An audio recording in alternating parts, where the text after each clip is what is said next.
उत्तर पश्चिम लोकसभा मतदारसंघात संजय निरुपम यांना उमेदवारी जरी मिळाली नसली तरी या मतदारसंघामध्ये किंबहुना काँग्रेसच्या स्टार प्रचारकांच्या यादीमध्ये निरुपम यांचं नाव आलेलं आहे। काँग्रेसच्या स्टार प्रचारकांची यादी नुकतीच जाहीर करण्यात आली, ज्यामध्ये संजय निरुपम यांचं नाव आहे। उमेदवारी न मिळाल्यामुळे संजय निरुपम आधीच नाराज आहेत आणि कदाचित ते पक्ष सुद्धा बदलू शकतात उमेदवारीसाठी, अशी चर्चा जोरदार सुरू आहे। मात्र या सगळ्यामध्ये आता संजय निरुपम यांचं नाव काँग्रेसच्या स्टार प्रचारकांच्या यादीत आल्यामुळे आता वेगळी चर्चा सुरू झाली आहे।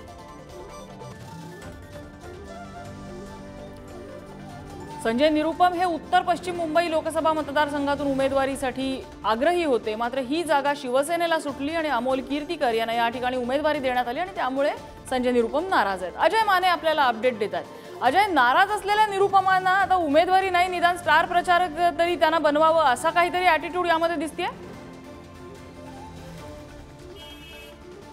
नम्रता, अगदी लक्षवेधी ही यादी जी आहे ती आलेली आहे स्टार प्रचारकाची, कारण की मागच्या अनेक दिवसांपासून महाविकास आघाडीत घरचाच आहेर देणाऱ्या संजय निरुपम यांचं नाव जे आहे ते या यादीत आलेलं आपल्याला पाहायला मिळते। सगळ्यात महत्त्वाचं म्हणजे थेट त्यांनी जागा मागितली होती, म्हणजे उमेदवारी मागितली होती की मला या मतदारसंघातून लढायचं आहे आणि त्यांची उमेदवारी जी आहे ती त्यांना देण्यात आली नव्हती। आणि त्याच्यानंतर अनेक चर्चा आल्या की संजय निरुपम काँग्रेसला जय महाराष्ट्र बोलतील, संजय निरुपम महाविकास आघाडीतून बाहेर पडतील आणि त्यानंतर आज थेट संजय निरुपम स्टार प्रचारक म्हणून सरळ जे आहे ते महाराष्ट्राच्या यादीत झळकलेले आपल्याला पाहायला मिळाले।